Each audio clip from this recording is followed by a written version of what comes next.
তো বন্ধুরা, তোমরা কি ভাবছো? কালকে শাক উঠাইলাম আর শাক রান্না করবো, শাক কাটবো, তা তোমাদেরকে দেখাবো না, সেটা কি কখনো হয়? আজকে ওগুলো শাক শাক বানাবো। এগুলো কার কার ভালো লাগে কমেন্টে বলো। এই শাকগুলো আমার তো সেই ভালো লাগে।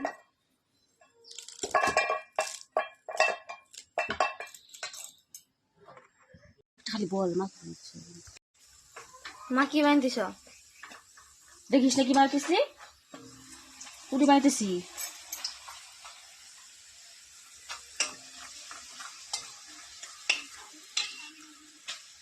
লুচি বানা, লুচি।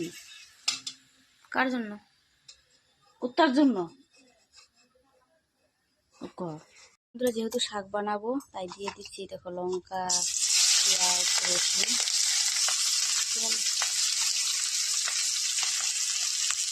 তো দেখতে পেলে বন্ধুরা, আমার এখানে পুরি বানানো হয়ে গেছে, ছেলের টিফিন রেডি হয়ে গেছে, তো রান্নাও হয়ে গেছে। আর আমি ঝটপট দেখো চানও করে নিয়েছি, যেহেতু স্কুলে যাবো। অনেকেই জানো, আর অনেকেই ভাবতে পারো তোমরা যে এই কিনা রান্না করেছি, যে সাধারণ একটা শাক রান্না করছে, এটা আবার শেয়ার করতেছে।